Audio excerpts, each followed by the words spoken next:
পাশাপাশি এইরকম চাঞ্চল্যকর রেজাল্ট আমাদেরকে উপহার দিচ্ছে। সেই জন্য আমি আমার অন্তরস্থল থেকে তোমাদের প্রতি কৃতজ্ঞতা, সাধুবাদ এবং শুভেচ্ছা জানাচ্ছি। আমি একটা বিষয়কে সবচেয়ে বেশি গুরুত্ব দেই, পড়াশোনা হবে গবেষণাময়। আজকে জন হপকিন্স বিশ্ববিদ্যালয়, হার্ভার্ড ইউনিভার্সিটি, অক্সফোর্ড ইউনিভার্সিটি থেকে শুরু করে পৃথিবীর যত মানুষ আছে কেন আজকে পৃথিবীর বুকে স্থান ধারণ করেছে, আমি সেইটাকেই সবসময় লক্ষ্য দিই। সেই জন্য শিক্ষার্থীদের সবসময় আমি একটা কথা বলি যে পড়াশোনা হবে গবেষণাময়। কি মনে হবে? তোমরা নিশ্চয়ই 3 ইডিয়টস মুভি দেখছো। 3 ইডিয়টস মুভিতে দুইজন শিক্ষার্থী ছিল, একজন ছিল বুঝে পড়ে আর একজন মুখস্থ করে। তো এখানে চমৎকার জায়গায় বলাৎকার কথাটা লিখে দেওয়া আছে। তো কি হয়েছে? মাননীয় মন্ত্রী মহোদয় বলাৎকার মানুষ, মাননীয় মন্ত্রী মহোদয় খুবই বলাৎকার কথাবার্তা বলে, তাই তো? এটা হচ্ছে মুখস্থ বিদ্যার ফলাফল। আর যদি বুঝে পড়তো তাহলে কি হয়েছে? চমৎকার। এই জন্যই আমি বলি যে পড়াশোনা অবশ্যই গবেষণাময় হবে। তোমরা হার্ভার্ড ইউনিভার্সিটিকে দেখো, অক্সফোর্ডকে দেখো, ক্যামব্রিজকে দেখো, যে তারা কেন পৃথিবী শাসন করতেছে। তোমরা আজকে হয়তো চিন্তা করতে পারো যে স্যার কেন সৃজনশীল কথাবার্তার কথা বারবার বলে। কারণ সৃজনশীল চিন্তা ভাবনা যদি আজকে না থাকতো, তোমরা যদি প্রতিটা প্রোগ্রাম, প্রতিটা অনুষ্ঠান, প্রতিটা কার্যক্রম সৃজনশীল চিন্তা ভাবনা না করতা, তাহলে আমার মনে হয় যে রেজাল্টের ক্ষেত্রে তোমাদের সৃজনশীলতা থাকতো না। থাকতো?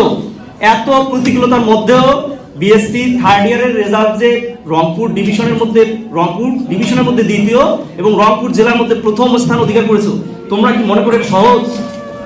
দুলাল স্যারের চোখের পানি, অনামিকা ম্যাডামের কান্না, হাসান স্যার, মারুফা ম্যাডাম, আমরা, এই যে সব কিছু, এত প্রতিকূলতা আসলে কি সহজ?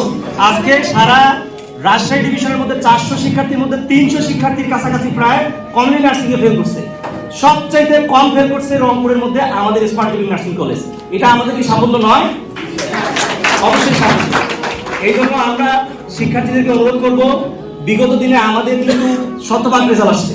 আমরা পুরো রাজশাহী মেডিকেল বিশ্ববিদ্যালয়ের আন্ডারে কিন্তু প্রথমবার আমরা ফার্স্ট হয়েছি কিনা বেসরকারি প্রতিষ্ঠানদের মধ্যে। এখন এই যে মারুফা ম্যাডামের মধ্যে অনেকের কিন্তু কনফিউশন আছে, যেটা সাংবাদিকরাও করে। বাইরে থেকে দেখে এটা মনে হয় ঝুনা নারকেল, কিন্তু ভিতরে যখন আসে আসলে কিনা নারকেল না, এটা একদম একটা পুষ্টিকর খাদ্য। ঠিক স্মার্ট লিভিং নার্সিং কলেজে যারা এন্ট্রি করবে তারাই বুঝতে পারবে যে আসলে আমরা কি, আমরা কেন নিজেদেরকে সেরা বলার চেষ্টা করি, তাই তো? তাই আমি সকল শিক্ষার্থীকে আমার পক্ষ থেকে আমি একটা অনুরোধ জানাবো, এমন আলোয় আলোকিত হবে, তোমাদের আলো দিয়ে আমরা আলোকিত হতে চাই, এইটা তোমাদের প্রতি আমার অনুরোধ থাকবে।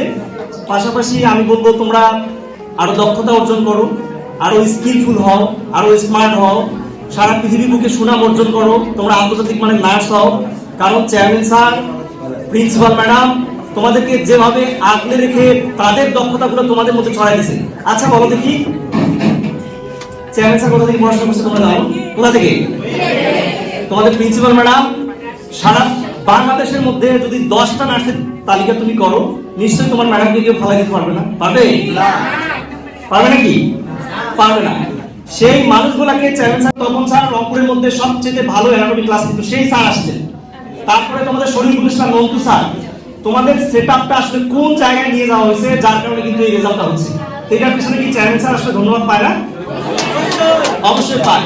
এবং স্যারের যে তদারকি, এই যে সবসময় তদারকি করা, তার পাশাপাশি আমি বলবো আমাদের যে টিচার যারা আসছেন তাদের প্রতি আমি আমাদের প্রতিষ্ঠান থেকে এতটাই কৃতজ্ঞতা বোধ করতেছি বা এতটাই কৃতজ্ঞতা জানাচ্ছি যে তাদের যদি পরিচর্যা না থাকতো, তারা যদি একটু অবহেলা করতো, তাহলে কিন্তু আজকে আমাদের এই রেজাল্টটা হইতো না।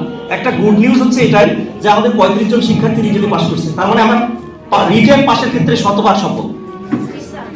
রিটেন পাসের ক্ষেত্রে শতভাগ সফল, মানে 35 জন শিক্ষার্থী কিন্তু আমাদের রিটেনে পাস করছে। এইটা কি শুধুমাত্র শিক্ষার্থীদের কারণে হয়েছে নাকি আমাদের শিক্ষকরা এটার অবদান আছে? অবশ্যই। আমি আমাদের পুরো সেটআপের প্রতি কৃতজ্ঞতা প্রকাশ করতেছি। দুলাল স্যার একটা কথা বলে গেছেন যে স্যারকে অনুরোধ করবো আমাদের প্রতি দেখতে। আমি বিশ্বাস করি আমাদের প্রতিষ্ঠান যেভাবে শিক্ষকদেরকে সম্মানিত করে, যেভাবে শিক্ষকদের আদার যে ব্যাপারগুলো আছে যেভাবে দেওয়ার চেষ্টা করে, আমার মনে হয় যে রংপুরে খুব কম প্রতিষ্ঠানে এই বিষয়গুলো আছে।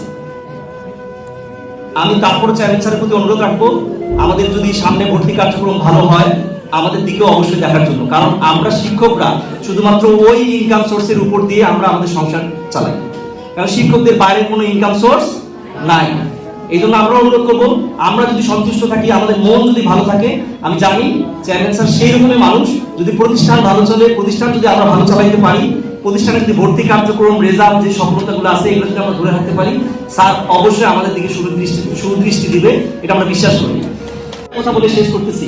আজকে Albert Einstein, mother Teresa, Florence nightingale থেকে শুরু করে পৃথিবীর সেরা ব্যক্তিগুলোর কার্যক্রম সকল শিক্ষার্থীকে আমি ফলো করতে বলবো, যে কারা কেন। আমি আমার দাদার পরদাদাকে আমি নাম বলতে পারবো, কিন্তু আমরা কিন্তু আলবার্ট আইনস্টাইনের নাম বলতে পারবো, আমরা এরিস্টটলের নাম বলতে পারবো।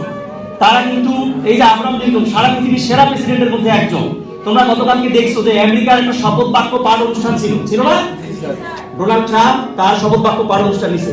আমি মনে হয় যে আমেরিকাকে দেখে সারা পৃথিবীর গণতন্ত্রকে শিক্ষা নিতে বলবো।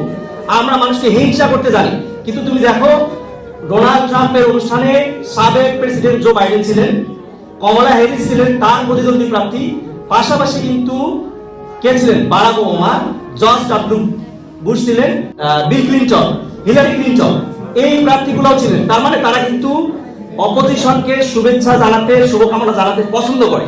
অথচ আমাদের বাংলাদেশে যদি আজকে আওয়ামী লীগ ক্ষমতায় আসে, বিএনপি নাই, বিএনপি ক্ষমতায় আসলে আওয়ামী লীগ নাই, জামাত ক্ষমতায় আসলে অমুক নাই, মানে ওই দিনের আজকে পালানোর চিন্তা করে।